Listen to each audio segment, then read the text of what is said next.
Hello friends, welcome to my new video. आपने हमारे video से समझ गए होंगे, आज हम आपके लिए लेकर आए हैं मोस्ट इम्पोर्टेंट 20 क्रियाएं जो कि आपकी हर बार 2023, 2024, 2023 में, 22 में, 21 में पूछी जाती हैं। ठीक है, तो उसमें से आपकी इम्पोर्टेंट क्रियाएं 20 लेके आए हैं जो कि आपकी 100 में 100% इन 20 में से आपकी क्रियाएं आना निश्चित हैं। ठीक है, तो यहाँ पर मैं आपको तैयारी कराऊंगा इसकी।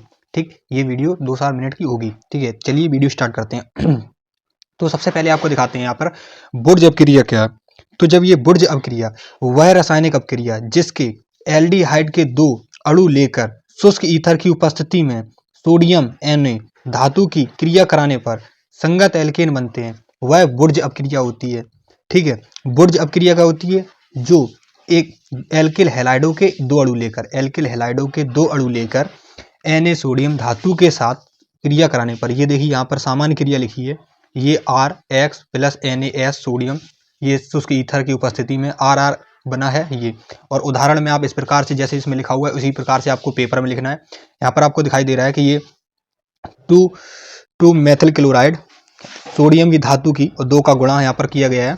ठीक है, तो इस प्रकार से आपको यहाँ पर दिखाई देना, इस प्रकार से आपको करना है, इस प्रकार आप यहाँ पर कर सकते हैं। ठीक है, CH3 या फिर C2H5 C2H6 लिख सकते हैं और NaCl। ठीक है, और संतुष्ट करने के लिए 2 का गुणा किया है, ऐसे आप करेंगे। ठीक है, चाहे तो आप ये एग्जाम्पल दे देना, चाहे तो आप ये एग्जाम्पल दे देना। ठीक है, अब चलते हैं आगे नेक्स्ट अपक्रिया में। ये दूसरी अपक्रिया है, ये आपकी 2023 में पूछी है, 2023 में, 2022 में, 21 में नहीं पूछी गई है, और 19 में, 18, 17 और ऑलरेडी सब में पूछी गई है। ठीक है, तो ये वाली आपकी आएगी। अब ये कौन सी अपक्रिया है? ये फिटिंग अपक्रिया है। फिटिंग अपक्रिया कौन सी अपक्रिया होती है? जिसको आती है वो हमारे आंसर कमेंट करे इसको, और जो नहीं आता है वो वीडियो को देखता रहे। तो फिटिंग अपक्रिया वह रासायनिक अपक्रिया जिसमें एरिल हैलाइड के 2 अणु लेकर शुष्क ईथर की उपस्थिति में सोडियम धातु की क्रिया कराने पर डाईएथिल ईथर या डाईफेनिल का निर्माण होता है। फिटिंग अपक्रिया कहलाती है। तो फिटिंग अपक्रिया में आपको देखो ऐसा समीकरण लिखना है, C6H5Br, मतलब ये फेनिल ब्रोमाइड और सोडियम धातु की क्रिया कराने पर 2 हमें लेने उसके, तो हमने 2 लिए, C6H5Br, और शुष्क ईथर की उपस्थिति में और टाइल्यून का निर्माण हुआ C6H5। देखो C6H5 टाइल्यून होता है, टाइल्यून का निर्माण हुआ तो NaBr हो गया इसमें। ठीक है, ये क्या थी? फिटिंग अपक्रिया। देखो फिटिंग अपक्रिया हो या फिर आपकी बुर्ज अपक्रिया हो, इसमें क्या लेना है? एक ही लेना है और उसके 2 अणु लेने हैं। ठीक है, जैसे यहाँ पर जैसे आपने ऊपर लिया था, यहाँ पर एल्डिहाइड के 2 अणु, और इसमें लिए थे हमने, उसमें एल्डिहाइड के 2 अणु और इसमें थे एरिल हैलाइड के। इसमें एल्डी हैलाइड के थे और इसमें एरिल हैलाइड के हैं। ठीक है, एरिल हैलाइड और एल्डिहाइड। ठीक है, तो इसके अणु लेने हैं। ठीक है, तो आगे देखते हैं और इम्पोर्टेंट क्रिया। ये आपकी देखिए बहुत ही मोस्ट इंपोर्टेंट क्रिया है, जो हमारी वीडियो आपको लगातार देखते रहेंगे तो मैं आपको मोस्ट क्रियाएं आपको बताऊंगा जो कि आपकी 100 में 100% आने के चांस है। इसमें देखो IMP लिखा हुआ है इंपोर्टेंट, ये बहुत ही इंपोर्टेंट क्रिया है, ये हमेशा आपको पूछी जाती है, हर साल पूछी जाती है। ठीक है, तो यहाँ पर ये कौन सी है? फिडल क्राफ्ट अपक्रिया वह रासायनिक क्रिया जिसके बेंजीन पर उत्प्रेरक एल्यूमिनियम क्लोराइड की उपस्थिति में बेंजीन मेथिल ब्रोमाइड या एस्टिक क्लोराइड की क्रिया कराने पर टाइल्यून या एसीटोफिनॉन का निर्माण होता है। ऐसी बनी अपक्रिया को हम क्या कहते हैं? फिडेल क्राफ्ट अपक्रिया कहते हैं। क्या कहते हैं? Fidel craft. ठीक, यहाँ पर एन नहीं है, फिडेल क्राफ्ट अपक्रिया कहते हैं, ये सही लिखा हो, यहाँ पर थोड़ा मिस्टेक हो गई है। ठीक है, तो ये आपको देखना। अब ये क्या है? बेंजीन और मेथिल क्लोराइड। यहाँ पर दोबारा पढ़ोगे आपको अच्छा से समझ में आएगा।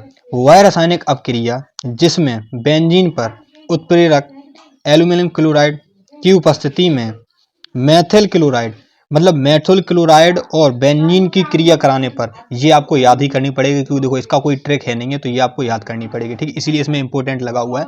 ठीक है, तो इसमें आपको क्या करना है कि बेंजीन पर मेथिल क्लोराइड की क्रिया कराने पर आपका जब टाइल्यून का निर्माण होता है तब वह फिडेल क्राफ्ट अपक्रिया कहलाती है। फिडेल क्राफ्ट अपक्रिया कौन सी होती है? फिडेल क्राफ्ट अपक्रिया वह होती है जिसमें आप बेंजीन पर मेथिल क्लोराइड की क्रिया कराते हैं, उस पर आपका टाइल्यून का निर्माण होता है, टाइल्यून C6H5CH3 का, तो उसे आप फिडेल क्राफ्ट अपक्रिया कहते हैं। चलते हैं और नेक्स्ट पर आगे आपको देखते हैं ये वाली क्रिया सबसे मोस्ट इंपोर्टेंट क्रिया भी है, लेकिन इतनी इंपोर्टेंट नहीं है। जो ऊपर वाली थी वो आपको याद करनी थी, इसका भी आप, ठीक है, तो देखते हैं, इसको भी आप नोट करते जाइए। अब एस्टरीकरण अपक्रिया, एस्टरीकरण आपको लगा मिला तो कोई दिक्कत नहीं। एस्टरीकरण अपक्रिया वह रासायनिक अपक्रिया जिसमें मोनो ऑक्सलिक अम्ल पर सांद्र H2SO4 की उपस्थिति में अल्कोहल की क्रिया कराने पर एस्टर का निर्माण होता है। एस्टरीकरण अपक्रिया कहलाती है। कौन सी क्रिया कहलाती है? एस्टरीकरण अपक्रिया कहलाती है। एस्टरीकरण, एस्टर का निर्माण होता है तो एस्टरीकरण, एस्टर तो एस्टरीकरण। आपको किससे याद करना? एस्टर से एस्टरीकरण। क्या है? वह रासायनिक अपक्रिया जिसमें मोनोकार्बोक्सिलिक अम्ल पर सांद्र H2SO4 की उपस्थिति में अल्कोहल की क्रिया की जाती है तो एस्टर का निर्माण होता है। आपको सीधा पता है कि मोनो कार्बोक्सिलिक अम्ल, मोनो कार्बोक्सिलिक अम्ल तो RCOOH, ठीक है, या फिर आप एस्टिक अम्ल या कुछ भी आप ले सकते हैं। यहाँ पर ये सामान्य अपक्रिया है, ये इसमें नीचे वाली में आप देख सकते हैं एस्टर का निर्माण। एस्टर का निर्माण मतलब COO और EC होगी एस्टर, तो एस्टर का एस्टरीकरण आप याद रखना, एस्टर से एस्टरीकरण, एस्टर का निर्माण होगा तो एस्टरीकरण बनेगा।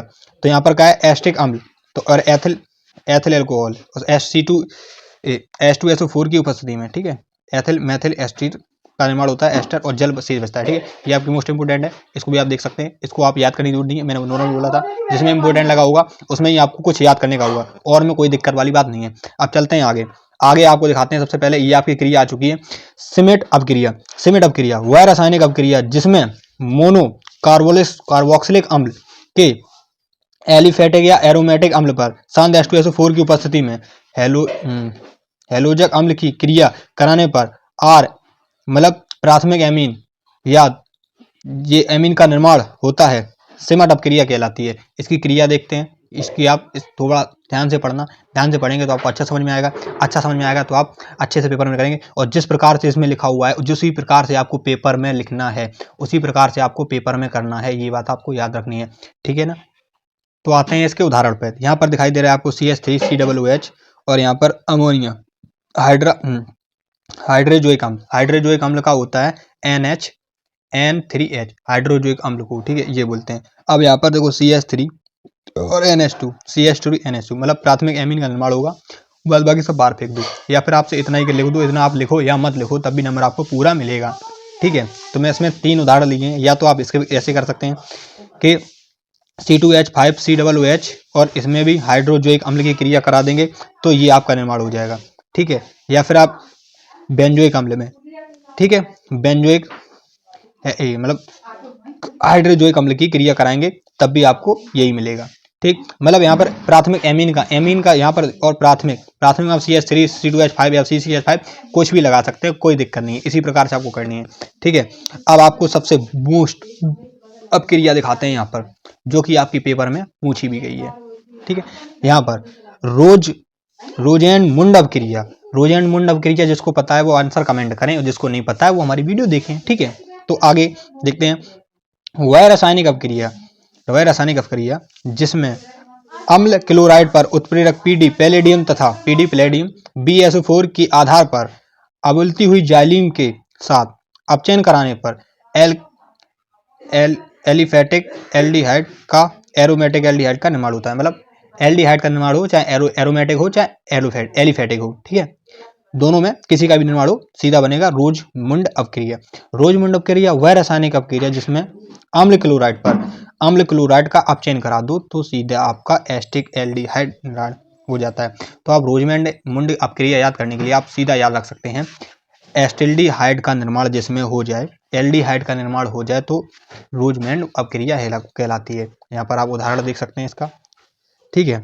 यहाँ पर एस्टिक क्लोराइड की क्रिया हमने अपचयन एस्टिक क्लोराइड की BD की उपस्थिति में उबलती हुई जाइलीन की सूत्र होता है C8H10, इस प्रकार से आप कर सकते हैं, ठीक है।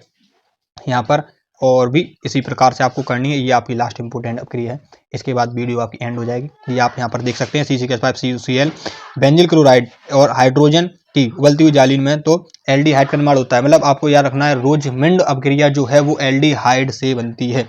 एल्डिहाइड अगर आपको एल्डिहाइड बन गया तो रोजमुंड अपक्रिया बन जाएगी। एल्डिहाइड अब किससे बनेगा वो आपको पता है कि एस्टिक क्लोराइड का अपचयन करा दोगे तो एल्डिहाइड बन जाएगा, क्योंकि H जो इसकी है वो H और Cl निकल जाएगा और यहाँ पर CH3 और CH बन जाएगा तो एल्डिहाइड होगा CHO।